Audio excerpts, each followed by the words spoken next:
So ఇప్పుడు భారతదేశం అనేది బ్రిటిష్ వాళ్ళ రూల్లో ఉండే.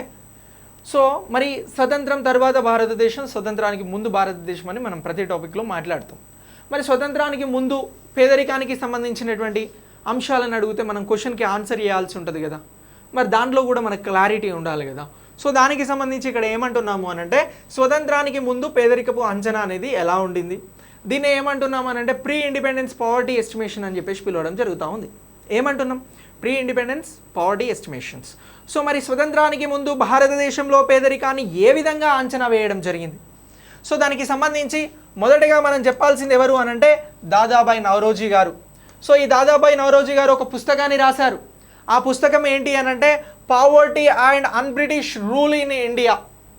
సో ఇప్పుడు దాదాబాయి నౌరోజీ గారు పేదరికానికి సంబంధించి ఒక పుస్తకాన్ని రాసినారు అని అంటున్నాం. ఆ పుస్తకం పేరేంటి అని జనరల్ క్వశ్చన్ రావచ్చు. ఆ పుస్తకానికి సంబంధించిన పేరేంటి అని మీకు ఎకానమీ లెవెల్లో క్వశ్చన్ రావచ్చు. ఓకేనా? ఆ క్వశ్చన్కి ఆన్సర్ ఏంటి అని అంటే ఇగో poverty and un British rule in India అని చెప్పేసి మనం పిలవడం జరుగుతూ ఉంది. సో ఈ దాదాబాయి నౌరోజీ గారు ఏం చేసినారు అని అంటే పేదరికాన్ని అంచనా వేసినారు. ఎలా అంచనా వేశారు అని అంటే జైల్ కాస్ట్ లివింగ్ అనే పేరుతోటి అంచనా వేయడం జరిగింది. ఏమంటున్నాం? Jail cost of living. So ఈ పేరుతోటి పేదరికాన్ని అంచనా వేసింది ఎవరు అని కూడా అడగవచ్చు. అప్పుడు మనం చెప్పాల్సినటువంటి పేరేంటి అని అంటే ఇగో దాదాబాయి నౌరోజీ గారు అని చెప్పాలి. ఇతను రాసిన పుస్తకమేమో poverty and un British rule in India అని అంటున్నాం. ఇతను పేదరికాన్ని అప్పుడు ఏ విధంగా అంచనా వేశారు అని అంటే జైల్ కాస్ట్ ఆఫ్ లివింగ్ అని అంటున్నాం. సో ఇతను రాసిన పుస్తకం poverty and un British rule in India ఎవరు రాశారు అని అంటే దాదాబాయి నౌరోజీ గారు అని అంటున్నాం. జైల్ కాస్ట్ ఆఫ్ లివింగ్ అంచనా పేదరికాన్ని ఎవరు వేశారు అని అంటే కూడా దాదాబాయి నౌరోజీ గారు అని చెప్పేసి మనం గుర్తుంచుకోవాల్సి ఉంటుంది. మరి దారిద్ర్య రేఖకి సంబంధించి ఈయన ఎలా అంచనా వేశారు అని అంటే జైల్ కాస్ట్ ఆఫ్ లివింగ్ అని అంటున్నాం. సంవత్సరానికి తలసరి ఆదాయం ఎంతుంటే వారు దారిద్ర్య రేఖకి దిగువన ఉన్నట్లు కాదు అని చెప్పారు అని అంటే ఇగో 16 రూపాయల నుంచి 35 రూపాయల వరకు ఎవరైతే కలిగి ఉంటారో వారు దారిద్ర్య రేఖకి దిగువన లేనట్లు అని చెప్పేసి చెప్పడం జరిగింది. ఇప్పుడు నీ దగ్గర 16 రూపాయల నుంచి 35 రూపాయల సంవత్సర కాలంలో లేకపోతే నువ్వు ఏమవుతావు అని అంటే దారిద్ర్య రేఖకి దిగువన ఉన్నవాడివి అవుతావు అని చెప్పేసి చెప్పినటువంటి గొప్ప వ్యక్తి ఎవరు అని అంటే ఈ దాదాబాయి నౌరోజీ. సో ఈ దాదాబాయి నౌరోజీ గారు వేసినటువంటి అంచనానే స్వతంత్రానికి ముందు భారతదేశంలో పేదరికంపై వేసినటువంటి తొలి అంచనాగా గుర్తుంచుకోవాల్సి ఉంటుంది. సో ఇప్పుడు ఏమంటున్నాం? భారతదేశంలో పేదరికాన్ని స్వతంత్రానికి పూర్వం తొలిసారి అంచనా వేసింది ఎవరు అని అంటే దాదాబాయి నౌరోజీ. సో ఇతను రాసినటువంటి పుస్తకం ఏంటి అని అంటే poverty and un British rule in India. So ఈయన పేదరికాన్ని ఏ పేరుతో అంచనా వేశారు అని అంటే jail cost of living. So ఈయన సంవత్సరానికి ఎంత తలసరి ఆదాయం కలిగి ఉండాలి అని చెప్పారు అని అంటే ఇగో 16 రూపాయల నుంచి 35 రూపాయలు ఉండాలి అని చెప్పేసి చెప్పడం జరిగింది. ఇదే భారతదేశంలో పేదరికానికి సంబంధించి తొలి అంచనా, ఫస్ట్ ఎస్టిమేషన్ ఆన్ పావర్టీ. ఓకేనా? ఇది ఎప్పుడు అనంటే స్వతంత్రానికి పూర్వం బ్రిటిష్ వాళ్ళ టైంలో దాదాబాయి నౌరోజీ గారు వేసినటువంటి అంచనాగా చెప్పడం జరుగుతూ ఉంది. ఇక ఇతను ప్రతిపాదించినటువంటి దారిద్ర్య రేఖ జీవన ఆధారంగా కనీస ప్రాథమిక ఆహారంగా ఏ అంశాలను గుర్తించడం జరుగుతూ ఉంది అని అంటే బియ్యం లేదా గోధుమ పిండి, పప్పులు, మటన్, కూరగాయలు, నెయ్యి, కూరగాయలకు సంబంధించిన నూనె, ఉప్పు ఈ ఖర్చులపై ఈ ఖర్చులను ఆధారం చేసుకొని దాదాబాయి నౌరోజీ గారు ఈ అంచనాను వేయడం జరిగింది. సో దాదాబాయి నౌరోజీ గారు మొదట వేసినటువంటి పేదరికపు అంచనాకి సంబంధించి తీసుకున్నటువంటి వస్తువులు ఏంటి అని కూడా నేను ఇన్డెప్త్గా అడిగితే ఈ అంశాలను గుర్తుంచుకోవాలి. ఏమేమంటున్నాం?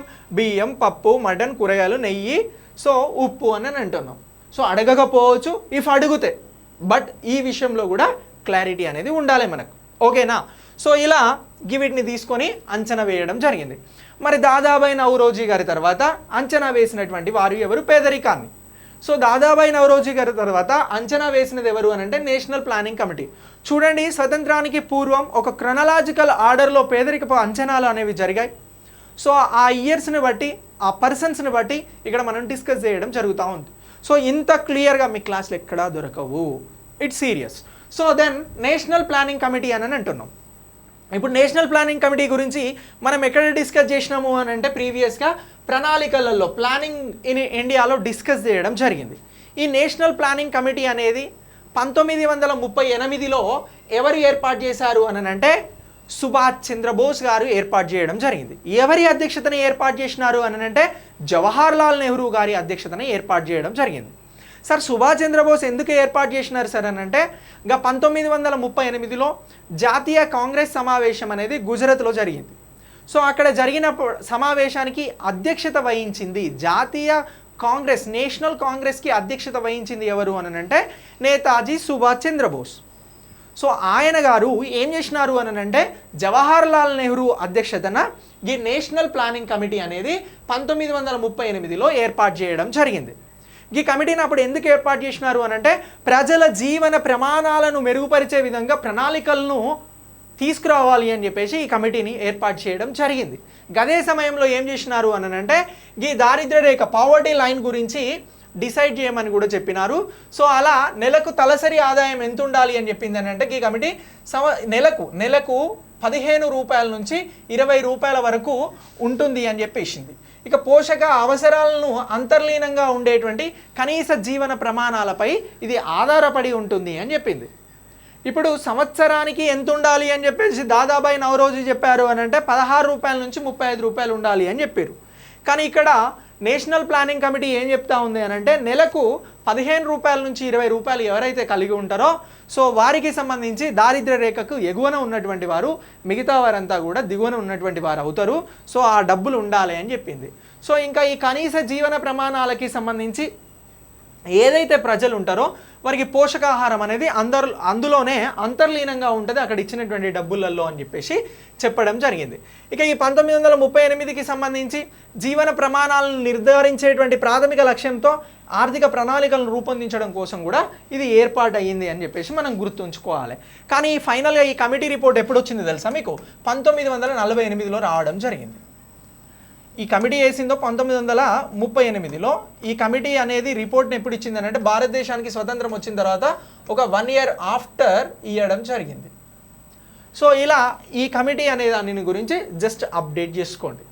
సో ఇక దీని తర్వాత బాంబే ప్రణాళికలలో మొదటిసారి ఈ బాంబే ప్రణాళికను డిజైన్ చేసినటువంటి వారు ఎవరు అని అంటే 8 మంది పారిశ్రామికవేత్తలు డిజైన్ చేయడం జరిగింది బాంబే ప్రణాళిక.